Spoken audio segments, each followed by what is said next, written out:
Čau, draugi! Izbrauksim ārā paskatīties un pārbaudīt divas līderu sistēmas, Geosan 100C Plus un DJI-L1.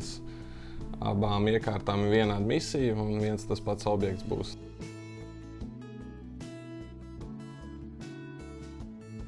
Pirmais, kas jāizdara, ir jāuzstāda bāzes stacija, vismaz 10 minūtes pirms lidošanas sākuma. Bāzes staciju mēs izmantosim priekš Geosan līderu sistēmas. Ar DJI-L1 mēs lidosim RTK režīmā.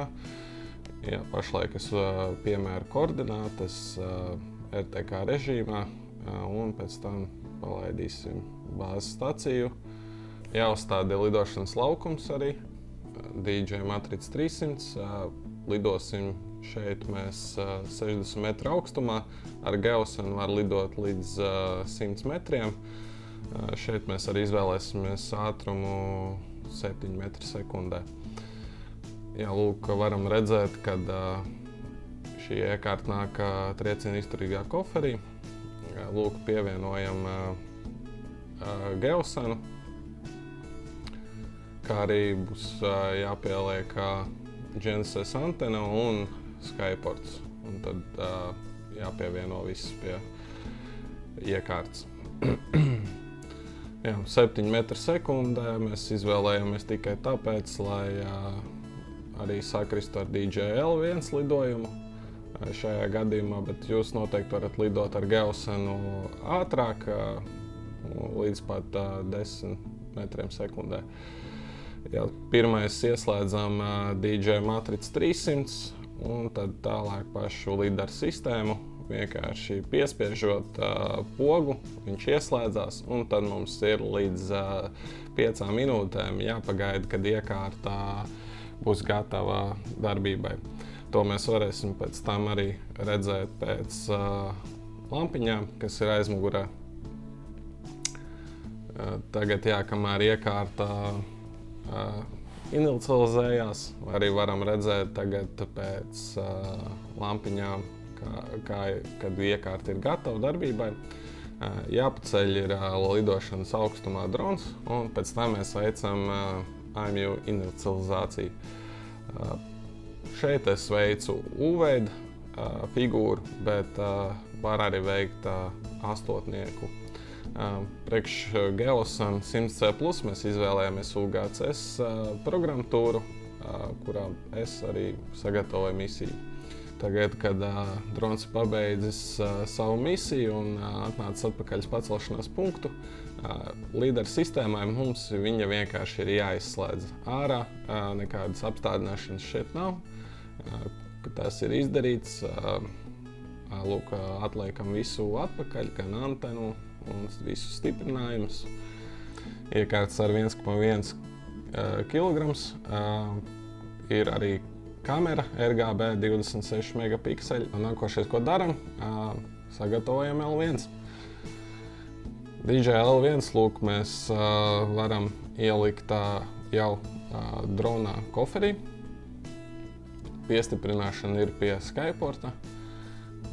Tagad slēdzam iekšā DJI Matricu un varam redzēt, kā sensors jau veic inicializāciju. Un mums būs jāpagaida mēram 5 minūtes līdz uzsils IMU un mēs varēsim palaist misiju. Arī iebūvēta kamera 20 megapikseli, kas ir mazāk nekā Geosan 100C Plus. Šeit mēs izmantosim DJI Pilot programmu un misija būs tieši tāda pati. Lidošanas augstums mums būs 6 metri un ātrums 7 metri sekundē. Lūk, atšķirība no Geosan 100C Plus, DJI-L1 pats veic visu automātiski, arī IMU inicializāciju un visu pārējo. Vienīgais, protams, jūs varat izvēlēties citu veidu programmatūru. UGCS arī ir iespēja automātiskas IMU inicializācijas. Tad jūs varat arī to izmantot uz Geosan 100C Plus, bet šeit es veicu to visu pats. Izslēdzam ārā dronu un saliekam visu atpakaļ trieciena izturīgajos koferos. Kad viss ir salikts, nākošais, kas jādara, ir jāveic kontrolu mērījumi. Bez tiem mēs arī nevaram iztikt, lai pārbaudītu, cik precīzas ir bijušas lidaru sistēmas. Ieteicams veikt kontrolu mērījumus gan uz cietas virsmas, gan kur ir veģetācija. DJI L1 un Geosan 100C Plus dati uzkrājās SD kartēs, un tagad pāriesim uz datu apstrādi.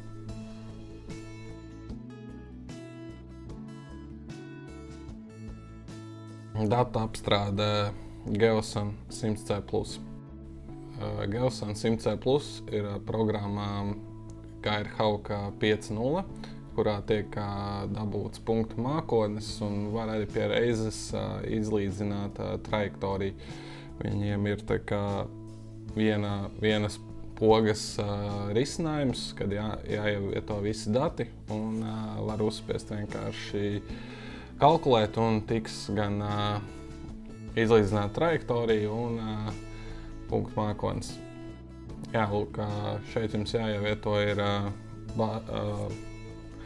bāzes dati, Rīnieks fails, ko jūs ieguvāt laukā no bāzes stacijas. Šeit jums ir jāiekopē koordinātes, kuras jūs piemērījāt laukā, kā arī augstums. Šis koordināts ir VGS 84 sistēmā. Lūk, mēs vēl jāievieto antenas augstums. Šajā gadījumā man tas bija 0, plus vēl arī fāzes centra augstums jāpieliek klāt. Nākošais, kas jādara, jāimportē fails par trajektoriju. Tad pēc tam, kas ir vēl jāimportē dati par punktu mākoni, lūk, vairāk faili. Un vēl, ko ievietosim, ir mapīti no bildēm. Un tad viss ok, apstiprinām. Un lūk, nākošais, kas mums jādara, ir jāizvēlās koordinātu sistēmu, uz kuru mēs vēlamies konvertēt šos datus. To mēs izdarām, jā. Lūk, šeit izvēlamies, es jau biju iepriekš sagatavojis koordināšu sistēmu paraugu. Vienīgais, kas ir jāizdara, ir jāieliek kāda koordināte no tā objekta, lai aprēķins būtu veiksmīgs. Un tā koordināte ir jāieliek arī VGS 84 sistēmas formātā. Jāievieto gan augstumu mēs izvēlamies šeit arī VGS 84, to mēs pēc tam konvertēsim TerraSolidā. Lūk, uzspiežot šo source un target, tad lūk parādās jau aprēķins, varam redzēt, ka koordināts sakrīt. Ko šeit jāsaglabā tas, lai tas tiktu apstiprināts. Un uzspiežot by stripe, lūk, mums tika veikts jau trajektorijas aprēķins, un mums, kas jādara, ir jāizvēlās, kuras trajektorijas mēs vēlamies izmantot. Tas ir pavisam vienkārši, norādot ar 2 klikšķiem, no kurienes līdz kurienei tiek atzīmēta trajektorija. Jūs varat to darīt arī automātiski, bet tad ir jāievada parametrs, kāds ir jums bijis rādījus pagriešanās, lai programma varētu aprēķināt, bet viss vienkāršāk un precīzāk ir manuāli. Kad tas ir izdarīts, jāspiež apply, jāapstiprina viss. Nākošais, ko mēs varam darīt, ir atķeksēt, ka mēs vēlamies darīt stripe adjustment un arī dabūt punktu mākoni. Jā, lūk, process ir pabeigts. Nākošais, ko varam izdarīt, ir uztaisīt punktu mākoņu optimizāciju. Mums ir jāatzīmē vieta, kur atrodas mums šie faili, punktu mākoņi. To atzīmējot, jau notiek aprēķins. Jā, optimizācija ir pabeigta. Eksportēt ārā trajektorijas failu, ko mēs ievietosim TerraSolidā. Kad tas ir izdarīts, varam tālāk pāriet uz TerraSolid. Jā, TerSolidā mēs izmantosim Wizard funkciju, kurā ir jāievieto lasa vai laza formāta faili, kas ir tā kā punktu mākoņi, un vēl kas arī trajektorija.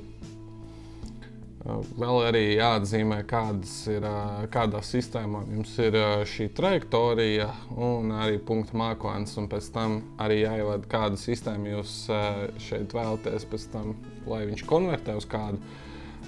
Mēs šeit visur liksim 3059, kas ir LKS 92 koordinātu sistēma, jo mums jau tika Geosan programmā aprēķināts jau uz šo sistēmu. Ko vēl varam izdarīt, kas ir arī jauns no TerSolid puses, izvēlēties mūsu ģevina modeli, lai tiktu konvertēts augstums no VGS 84 uz LV14. Uzspiežot OK, tiek ielasīti dati. Dati ir ielasīti, varat uzslēgt krāsas, paskatīties, kā izskatās punktu mākonis nokrāsots.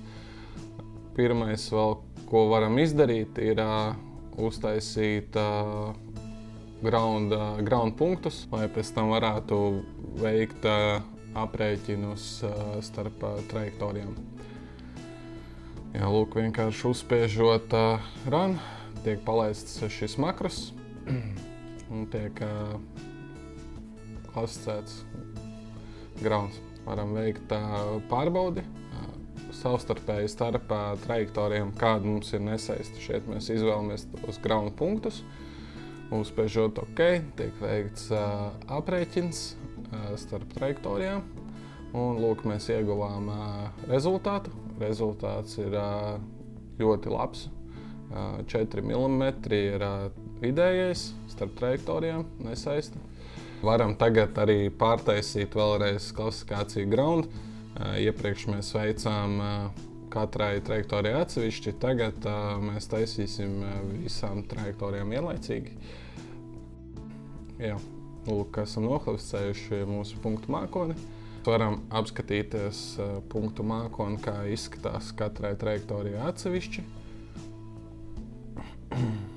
Vēl varam apskatīties klasifikāciju. Šeit, jā, tieši ground varam apskatīties, kā izskatās. Un nākošais, ko mēs darām, varam pārbaudīt, kāda ir precizitāte starp punktu mākoni un mūsu mērījumiem. Lūk, aprēķinu esam saņēmuši. Precizitāte ir vidēji 4 cm, bet ir funkcija elevation shift, un mēs jau dabūjam krietni labāku precizitāti. Vienīgais, lūk, viens punkts mums ir izlicis līdz 10 cm nesaisti, bet šo punktu es biju tieši mērījis, kur ir veģetācija. Tā kā tur varētu arī veidoties šāda nesaista. Nākošais varam izveidot modeli reliefa. Varat arī pēc tam ieslēgt, apskatīties, kāds ir sanācis reliefa modelis. Jā, lūk, varam arī redzēt gan grāvjus un arī kaudzes, ko arī pēc tam vienkārši visu arī varam sazīmēt.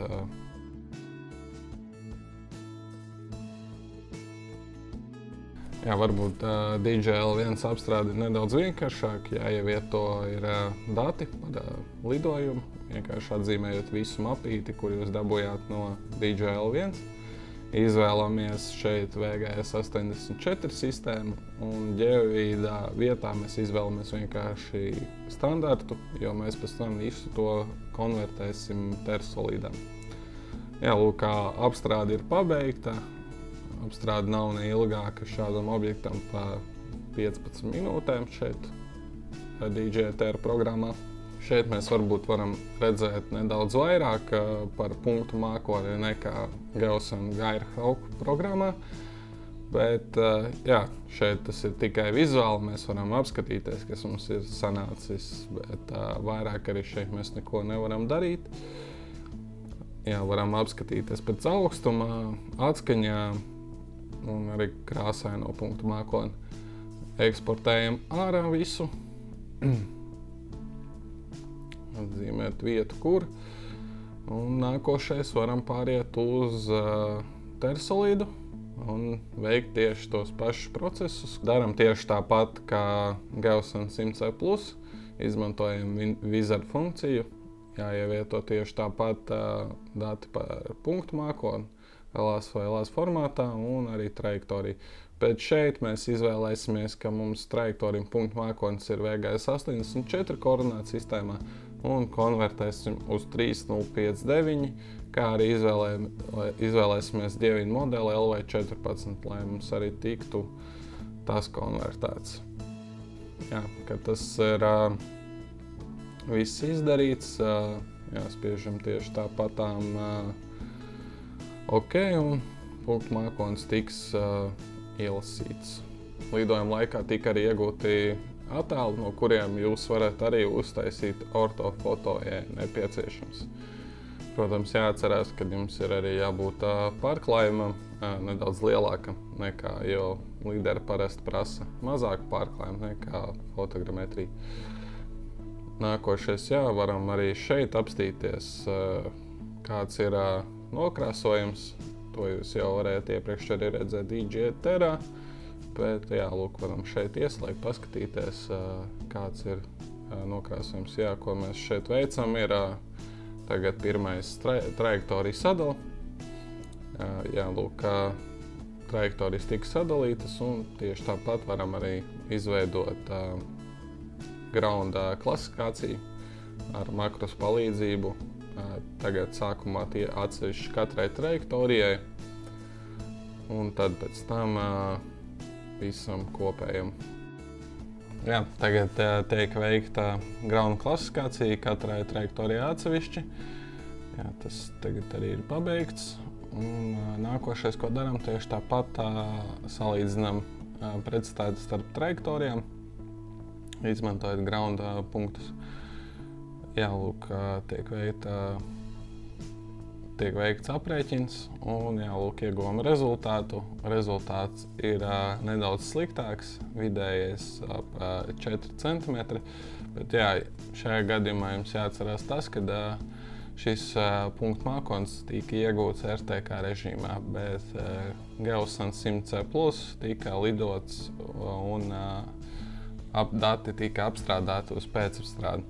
Nākošais, ko varam izdarīt, uztaisīt saucamo cut overlap, apgriezt lieko pārklājumu starp trajektorijām un varam vēlreiz veikt grounda klasifikāciju.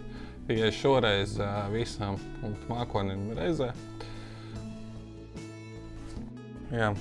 Klasifikācija pabeigta.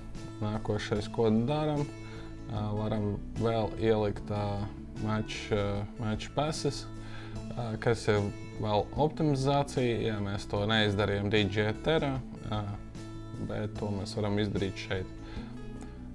Un varam veikt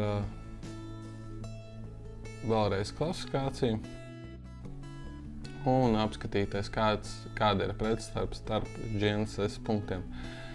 Šeit mums ir vidējais 17 cm, bet uztaisot elevation shift, mēs iegūstam tādu pašu rezultātu kā Geosan 100C+. Arī varam redzēt tieši tas pats punkts, tajā pašā vietā ir arī neprecīzs līdz 10 cm, kas bija veģetācijā. Nākošais, ko daram, varam izveidot arī modeli, paskatīties, kāds modelis sanāca DJI L1. Un pārslēdzamies uz DJI L1 modeli.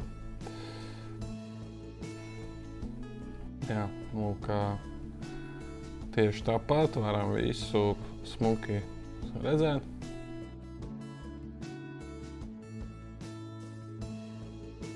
Tad varbūt kopsavilkumā tāds salīdzinājums. Geosan 100C+ ir pie PPK apstrāde, DJI L1 ir PPK un RTK. Atskaiti par datu kvalitāti mēs DJI Terā nevaram iegūt, bet Gairhawk programmā varam. DJI Terā būs uz nākošiem updateiem, ko būs uz nākošiem updateiem. Tā viņi vismaz solot. Kas nākošais varbūt eksports abiem ir vienāds, tikai lasa formāts. Varbūt Geosan 100 Plus ir nedaudz vairāk eksporta opcijas, bet punktu mākonis lasa un trajektorija teksta formātā. Par kameru, Geosan 100 Plus 26 megapikseli un DJI-1 20. Tad jūs ar Geosan 100 Plus iegūsiet labāku nokrāsojumu, kā ar ortofoto. Stiprinājums, stiprinājums ir Geosan 100 Plus. Šajā gadījumā DJI-1, tas ir vienkārši jāpievieno pie Skyporta ieslēgšana. DJI-1 ieslēdzās līdz ko tiek ieslēgts drons, bet Geosan 100 Plus ir jāieslēdz gan drons un gan pats sensors. Svars abiem ir vienāds, punktu blīvums ir gandrīz vienāds. Atskaņu skaits ir abiem 3, bet opcija varbūt DJI-1 ir, jūs varat izvēlēties 1 vai 2 vai 3 atskaņas. Tā kā Geosan 100 Plus ir visu laiku 3 atskaņas.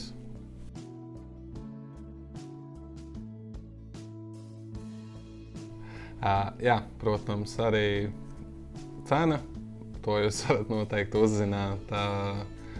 Kontaktējieties ar mums, atsūtiet e-pastu, piezvanat, pakonsultēsim jūs, atsūtīsim finanšu piedāvājumu. Kā vienmēr, atcerieties subscribe, like, share, iekomentējiet kaut ko. Paldies par jūsu uzmanību. Tā.